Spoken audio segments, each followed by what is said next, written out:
नमस्कार. नाश्त्यासाठी किंवा मधल्या वेळेत किंवा अगदीच लहान मुलांच्या टिफिनमध्ये खूप छान चविष्ट असे हे कोथिंबिरीचे पराठे तयार होतात. तर आज आपण इथे खमंग असे कोथिंबिरीचे पराठे करणार आहोत.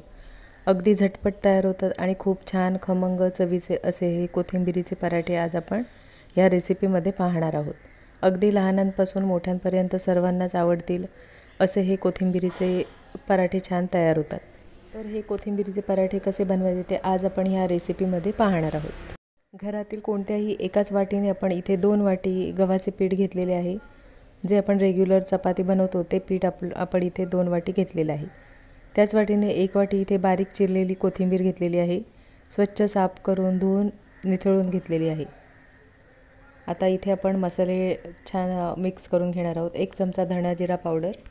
हे पराठे जर तुम्ही लहान मुलांना बनवून देणार असाल तर तुम्ही काश्मीरी लाल मिरची पावडरचा वापर करा. तर इथे आपण काश्मीरी लाल मिरची पावडर 2 चमचे घेतलेली आहे. ही तिखटाला कमी असते आणि कलर खूप छान येतो. पाव चमचा हळद आणि 2 छोटे चमचे आपण इथे तेल घेतलेलं आहे. तेलामुळे पराठे छान मऊ होतात.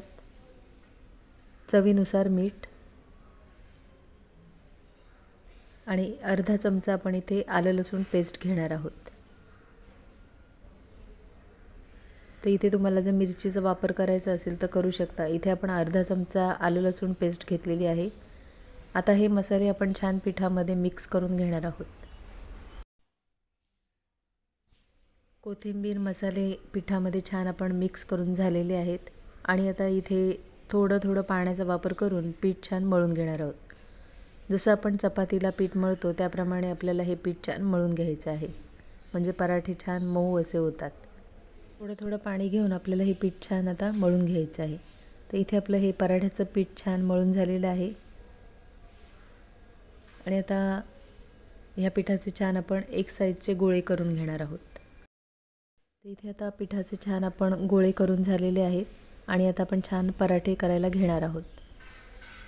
थोडंसं पीठ घ्यायचं आहे आणि पराठा छान आपण लाटून घेणार आहोत. खूप छान चवीला अगदी खमंग असे हे पराठे तयार होतात.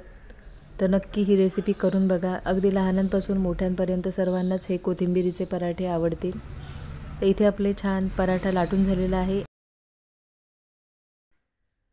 तवा छान गरम करून घ्यायचा आहे आणि पराठे छान भाजून घ्यायचे. तर इथे आपला हा तवा छान गरम करून झालेला आहे आणि आता त्यावर आपण हे पराठे छान भाजून घेणार आहोत. तर पराठ्याची एक बाजू छान भाजून झाल्यानंतर पलटी करून घ्यायचं आहे. तर इथे तुम्हाला जर बटरचा वापर करायचा असेल तर करू शकता. नसेल आवडत तर तुम्ही तेलाचा वापर केला तरीसुद्धा चालेल. तर इथे आपण पराठ्याला वरून छान बटर लावून घ्यायचं आहे. बटरमुळे खूप छान असा खमंगपणा येतो पराठ्याला. इथे पराठ्याची एक बाजू छान भाजून झालेली आहे.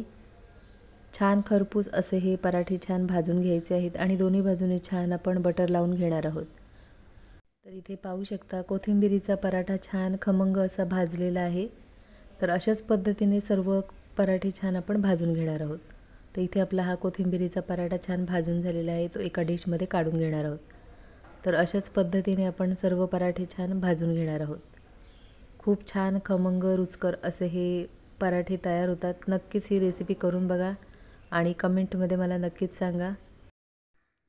सर्व पराठे अशा पद्धतीने छान आपण खरपूस असे भाजून घेणार आहोत. तर इथे आपले हे कोथिंबिरीचे पराठे छान भाजून झालेले आहेत आणि ते आपण एका डिशमध्ये काढून घेणार आहोत. तर हे पराठे तुम्ही दह्याबरोबर अगदी टोमॅटो सॉसबरोबर देऊ शकता. तर इथे आपले हे खमंग असे कोथिंबिरीचे पराठे तयार आहेत. तर अगदी लहान मुलांच्या टिफिनमध्ये तुम्ही हे पराठे देऊ शकता किंवा मधल्या वेळेत हे नाश्त्यासाठी छान पराठे तयार होतात. तर ही रेसिपी तुम्ही नक्की करून बघा आणि कमेंटमध्ये मला नक्कीच सांगा. आजची रेसिपी आवडली असेल आणि चॅनलवर नवीन असलं तर चॅनलला सबस्क्राईब करा आणि व्हिडिओ आवडला असेल तर लाईक शेअर करा. पुन्हा भेटू अशाच नवीन रेसिपीमध्ये.